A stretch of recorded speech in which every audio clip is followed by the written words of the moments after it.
안녕하십니까, 이진우입니다. 우리나라 주식시장에서 8개 종목이 특별한 이유 없이 집단적으로 급락하는 일이 이틀째 이어지고 있습니다. 금융당국은 이들 종목들의 주가 조작 정황이 있는지 조사에 착수했습니다. 출범한 지 12년이 된 알뜰주유소가 또다시 논란의 도마에 올랐습니다. 알뜰주유소 제도의 실효성과 존폐 여부를 두고 정부와 주유업계 그리고 학계가 첨예하게 맞서고 있습니다.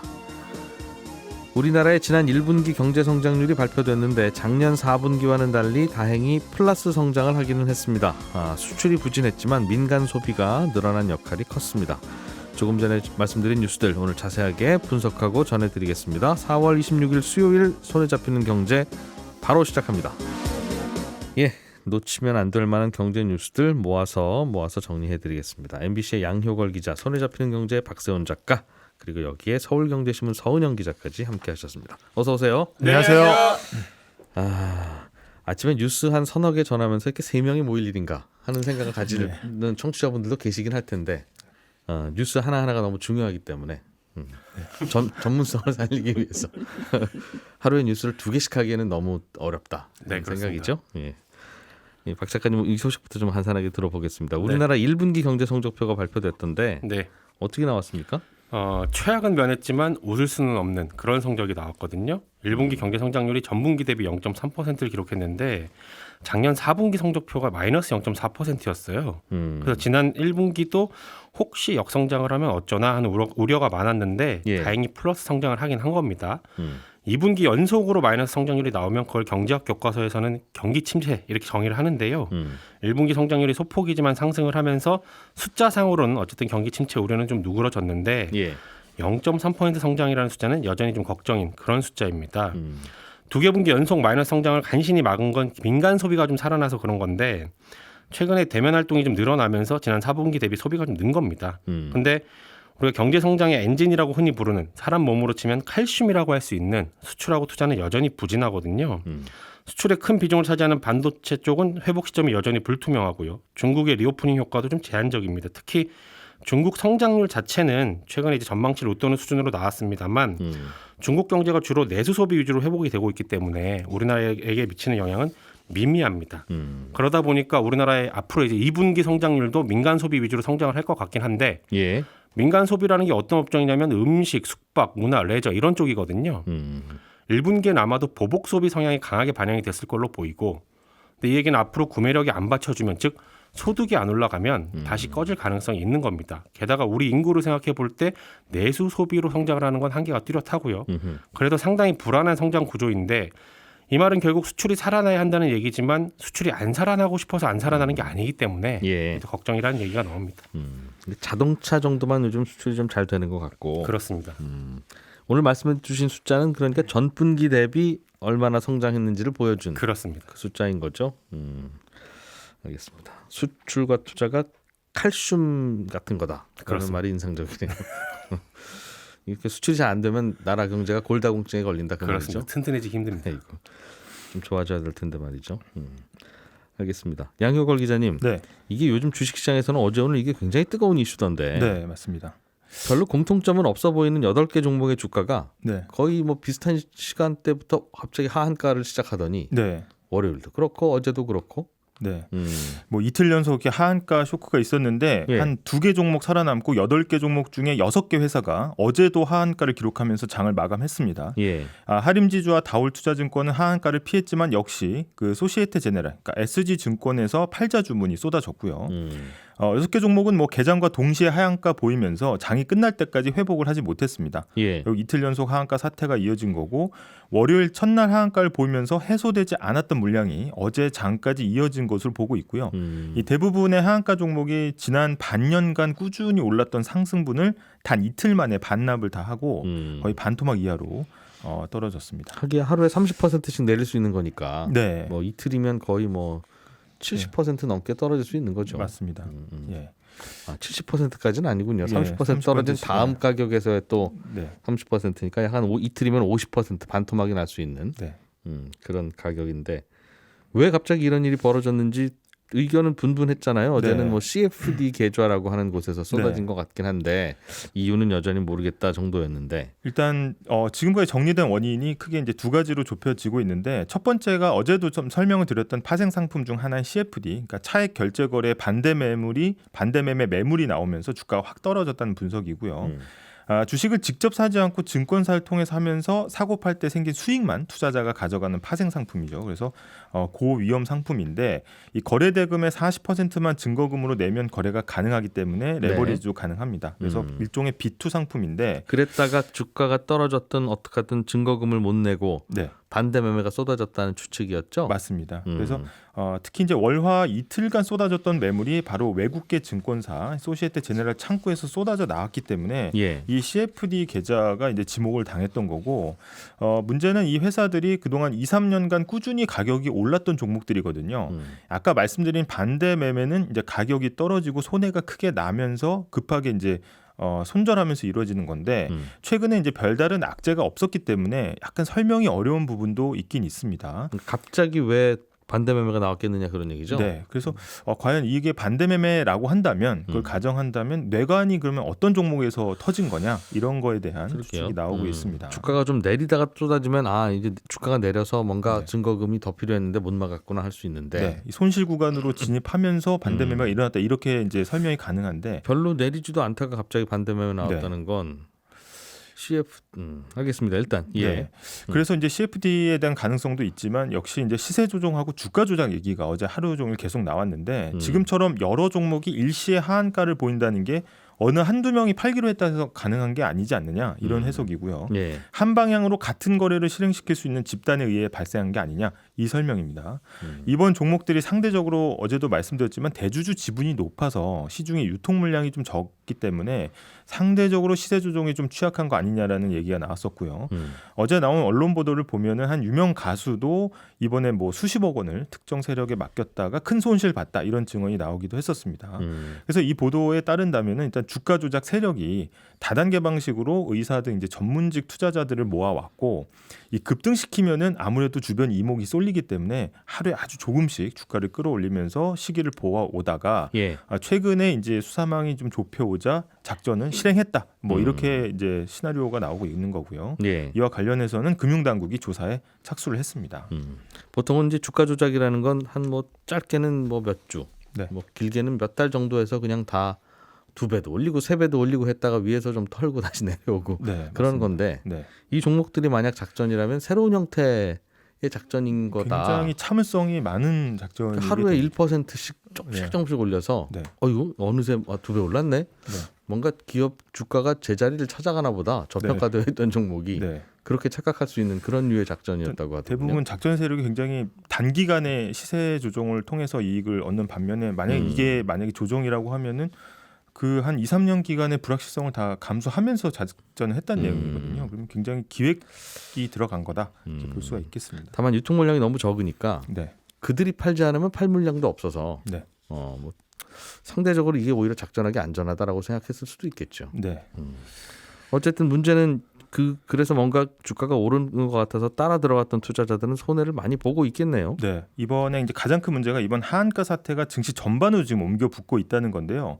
2,500선이 무너지면서 이제 급락을 했고요. 코스피가 일단 최근에 급등했던 2차 전지 종목들까지 된소리를 맞았습니다. 어제 이복현 금융감독원장이 어떤 이야기를 했냐면 이 코스닥과 2차 전지 테마주를 중심으로 시장이 과열되고 있다 이렇게 얘기했거든요. 그래서 불공정 거래에 대한 조사를 지시했습니다.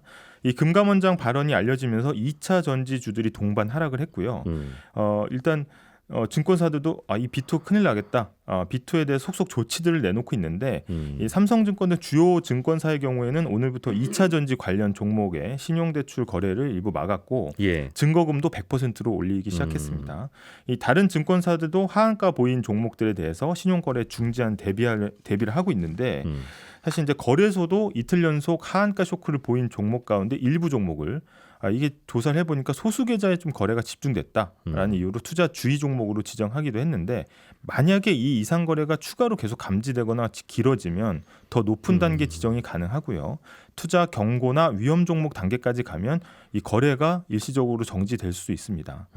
근데 문제는 오늘 증시에서도 이런 하한가 쇼크가 이어질 수 있다는 건데요. 그러니까 어제 그저에 이어서 오늘도 네. 하한가에서 안 팔렸으니까. 네, 맞습니다. 이게 8개 종목 중 이제 예시로 한 종목의 경우에는 월요일 하루 동안 전체 증권사에서 쏟아져 나온 매도 물량만 26만 주 정도 됐는데 하한가까지 도달하는 외국계 창구에서 나온 그 주식이 매도 물량이 한 16,000주 순매도였거든요. 예. 그러면은 이것만 해소되고 나머지는 지금 계속 어느 정도는 쌓여 있다는 얘기인데 이 많은 매도 물량이 사라지지 않는 한 하락이 좀 이어질 수 있다는 전망이 나오는 거고요. 게다가 이제 증권사들이 이 신용 거래에 대해서 일단 막고 증거금을 올리기 시작하면서 이게 그 CFD 반대 매매뿐만 아니라 그냥 일반 신용 거래, 일반 신용 주식 거래에 대해서도 이 반대 매매가 나올 수 있지 않느냐 이런 우려가 좀 커지고 있습니다. 주가가 좀 내려가니까 최근에 네. 이른바 신용 대출로 주식 산 분들이 많았을 텐데 네. 이건 주가가 내리면 돈을 더 갖다 내거나 네. 아니면 반대 매매를 해서 팔거나 네. 둘 중 하나라서. 네. 만약에 그러면 전반적인 주식시장의 하락으로 또 이어질 수가 있는 거고 지금 이제 계속 조명을 받는 게 전체적인 시장의 B2 이게 사실 코스피 코스닥 시장에서 이제 신용 잔액이 빚내서 투자하는 물량이 연초보다 한 석 달 새 한 4조 원이 늘었거든요. 예. 이게 어떤 정도냐 하면 저금리 기조로 한창 주식 투자 열풍이 불던 2020년보다도 높은 수준입니다. 그래서 이번 사태가 만약에 뇌관이 된다면 이 투자 심리까지 급격하게 위축되는 거 아니냐 이런 우려가 나오고 있습니다. 그렇군요. 오늘도 장 열리면 한번 봐야 되겠는데 그럴 가능성이 높다. 네. 알겠습니다. 서은영 기자님. 네. 알뜰주유소라고 하는 게 있는데 우리나라는 네. 이게 아마 2011년쯤 생겼다고 하니까 한 10년 넘었네요. 그렇죠. 처음 그 당시에 저도 기억이 나는데 왜 이렇게 기름값이 오르냐. 그렇죠. 국제유가가 굉장히 많이 올랐을 때 사실은 국제유가 올라서 그런 건데 우리는 이제 우리 내부에서 희생양 찾는 게 워낙 네. 버릇이 돼서 네. 도대체 주유소가 남겨 먹는 거냐, 네, 정유회사가 맞습니다. 나쁜 친구들이냐. 이제 그러다가 알뜰주유소라는 걸 만들어서 한번 싸게 한번 팔아보자. 그래야 경쟁이 되지. 네. 이 친구들은 안 되겠네. 네. 나왔던 그런 거였어요. 네, 맞습니다. 또 뭔가 논란이 되는 모양입니다. 네, 요 근래 좀 알뜰주유소가 계속 좀 도마에 오르는 분위기인데요. 이제 배경을 꼽자면 뭐 두 가지 정도 얘기할 수 있을 것 같습니다. 일단은 윤석열 정부에서 뭐 구조적으로 이 업종 자체 개혁해야 된다 이렇게 압박하는 이제 이 업종이 세 개가 있는데 은행, 통신사 그리고 또 하나가 이 정유사입니다. 그러니까 대표적으로 이제 지금 고물가에 서민들이 굉장히 고통받고 있는데 여기에 아랑곳 없이 자기 배만 불리는 업종 이렇게 거의 요약이 되는데요. 그러니까 뭐 그렇다기보다는 이제 어쨌든 정부에서 보는 인식이 그렇습니다. 은행, 통신사, 정유사 네. 공통적으로 별로 하는 일은 없는 것 같은데 돈은 많이 버는 것 같은 인식이 있는 그런 네, 인식이 있는 맞습니다. 업종이에요. 네. 그래서 정부가 지금 정유사에다가 계속 기름값 낮춰라 이렇게 압박하면서 뭐 석유 제품 도매 가격 공개해라 이런 취지로 지금 관련법 개정을 추진하고 있는 것도 있고요. 그리고 뭐 국제유가 크게 올라서 돈 많이 벌었을 때 이거는 니네 능력으로 많이 번 게 아니라 횡재니까 세금 더 내라 이른바 횡재세 얘기까지 지금 나오고 있습니다. 그러니까 뭐 정유업계로서는 상당히 지금 궁지에 몰린 상황이고 그래서 평소에 좀 이제 이 정유업계나 주유소업계 힘들게 했던 이 알뜰주유소에 대한 불만을 계속해서 쏟아내고 있는 거입니다. 정유업계에서? 네, 그렇습니다. 그리고 또 하나는 이 조만간 정유 4개사와 이 하나토탈 같은 석유 제품 수입사 대상으로 해서 이 알뜰주유소 공급사 입찰 앞두고 있거든요. 그러니까 알뜰주유소 운영사인 농협경제지주 석유공사가 6월에 입찰 진행하는데 그러니까 알뜰주유소에서 팔 석유를 그렇죠. 어떤 네. 정유사에서 사오느냐를 가지고 경쟁 맞습니다. 입찰을 시키는 거예요? 네, 맞습니다. 예. 근데 지금 이제 이참에 그러면 한국주유소협회, 한국석유유통협회 이런 이제 협회들 중심으로 해서 이참에 이제 이게 불공정 거래 논란이 좀 있으니까 이 알뜰주유소 계약 구조 한번 뜯어 고쳐 보자 이런 얘기가 계속 나오고 있는 겁니다. 그러니까 알뜰주유소를 없애자는 게 아니라 사실은 없애기를 원하는 것이 맞지만 예. 이제 사실상 지금 이게 너무 많이 생겼기 때문에 없애는 건 불가능하거든요. 대부분 이제 좀 자영으로 운영되는 곳들도 많기도 하고 그래서 없애는 게 불가능하다면 지금의 유통 구조를 공정하게 바꿔보자라는 주장을 하고 있는 겁니다. 그 주장을 그러니까 주유소 협회 등에서 한다는 거죠. 네, 맞습니다. 무슨 문제가 있다고 주장하는 거예요? 일단 알뜰 주유소가 어떻게 일반 주유소 대비해서 이 판매가 낮추는지 그 구조부터 좀 설명을 드려볼게요. 이렇게 단순하게 말씀드리면 일반 주유소는 개별 주유소가 이제 정유사랑 계약을 맺어서 이제 공급을 했습니다. 그러니까 개별 주유소 이제 A 주유소, B 주유소 그러면 이제 각각 계약을 맺어서 사오니까 당연히 소량이고 가격 경쟁력이 높을 수가 없겠죠. 근데 반면에 이 알뜰 주유소 같은 경우에는 아예 대량으로 공동 구매하는 방식으로 가격을 낮추는데 이제 보통 공동 구매 방식이라고 하면 이제 2년 단위로 해서 국제 현물 가격에 물류 비용 얼마 더해서 납품할 건지 한번 다 써내봐 이렇게 해서 이제 입찰을 합니다. 그럼 정유사들 네. 중에 뭐 정유사 해봐야 뭐 SK, GS, 네. S-오일 뭐 네, 네. 이 정도 현대정유 네, 이 정도 맞습니다. 있으니까 그 중에서 하나가 우리가 싸게 공급하겠습니다 하면 그쪽에서 받아다 싸게 판다. 맞습니다. 그래서 그 이 방식으로 해서 일반 주유소랑 좀 가격 차이 한 80에서 100원 정도 공급가를 좀 벌린다. 이게 이제 일단 업계에서 얘기하는 얘기고요. 네. 또 한 가지는 이제 초과 물량 할인 공급 제도인데 이제 계약할 때 우리가 뭐 얼마 받을게요 이렇게 공급하기로 계약하는 물량이 있잖아요. 근데 예. 이거보다 더 많이 공급받으면 더 싸게 줘라고 계약을 하는 거예요. 그래서 보통 리터당 이제 최대 11원까지 이제 추가 할인 받을 수 있는데 네. 지금까지 계약 물량보다 구매 물량이 적었던 적은 없고요. 심지어 2배 이상 받는 경우 굉장히 많았습니다. 공동 구매를 했는데 항상 그거보다 네. 더 사가더라 알뜰 주유소들이. 그렇죠. 네. 그럴 때는 또 할인도 더 받아가고. 네, 그래서 이렇게 가격도 다른 주유소 대비 싸게 받으면서 여기에 할인 혜택까지 챙기니까 당연히 이제 가격이 벌어지는 구조입니다. 그리고 또 한 가지는 일부 물량은 석유공사가 직접 구매도 합니다. 그러니까 이제 뭐 하나토탈 같은 회사 예로 들어보면 이제 석유를 이제 정유사가 아니더라도 석유를 수입해다가 이걸 가공해서 제품을 만드는 회사들이 분명히 있잖아요. 뭐 에틸렌 같은 이제 원료 만들기도 하고. 예. 근데 이런 회사들은 어차피 석유를 사서 가지고 와야 되니까 석유공사가 여기에 같이 수입을 하는 거죠. 그래서 거기에서 더 이제 저렴하게 기름을 구해 오기도 합니다.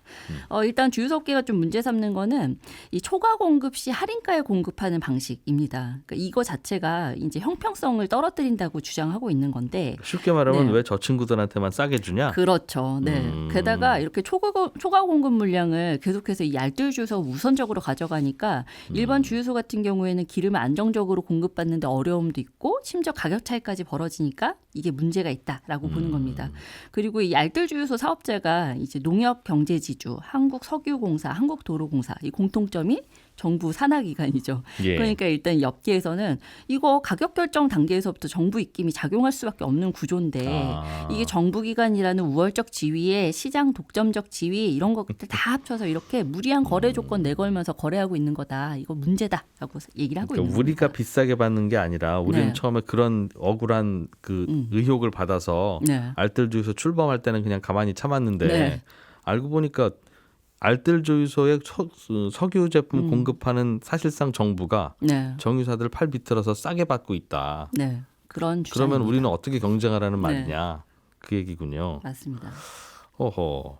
그런데 만약에 안 남는데도 정유사들이 팔을 비틀려서 싸게 공급하고 있다면 그것도 한 해 두 해지.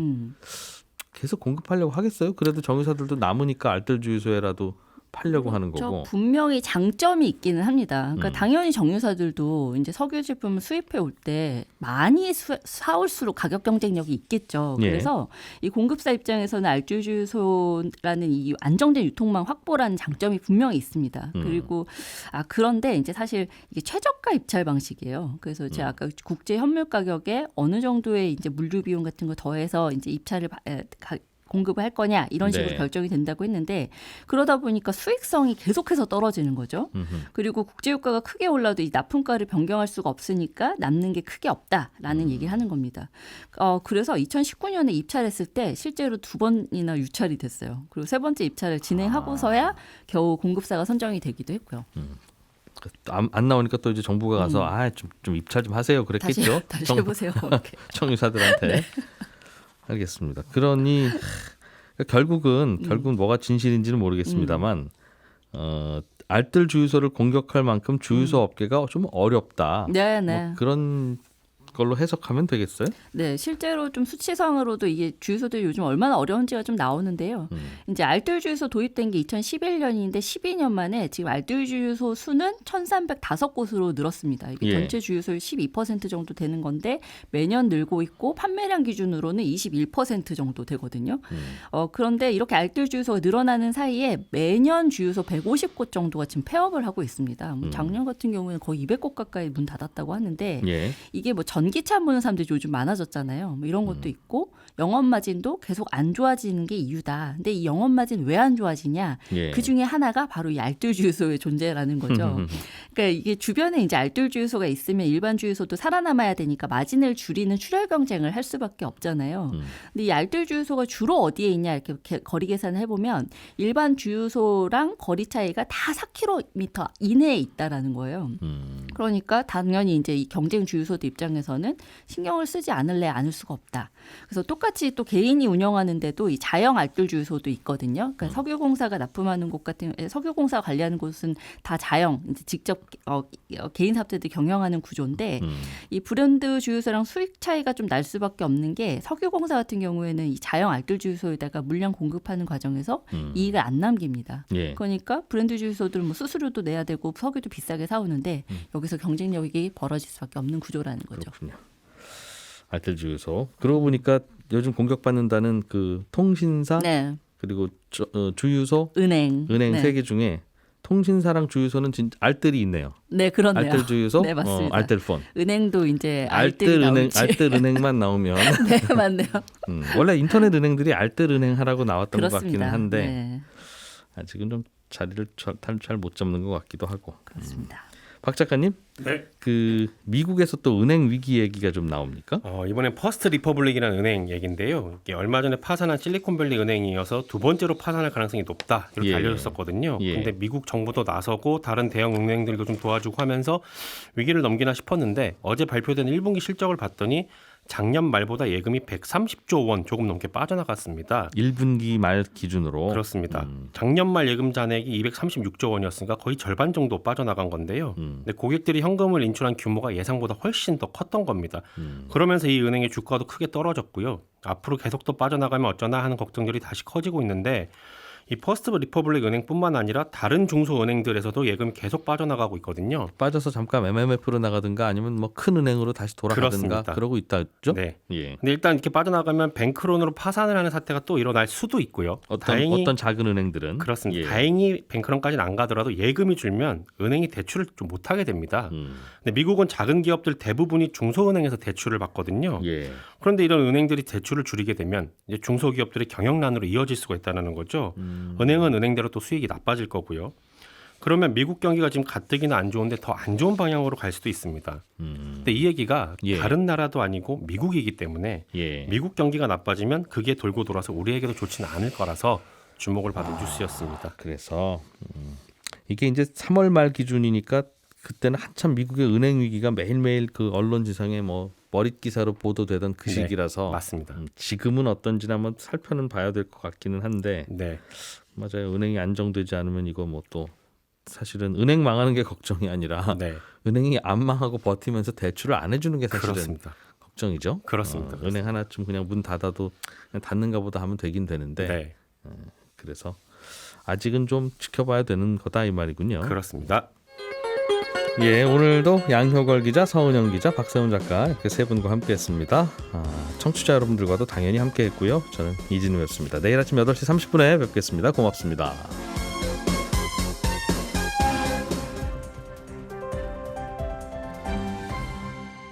경제를 생각하는 사람들의 즐거운 습관. 이진우의 손에 잡히는 경제.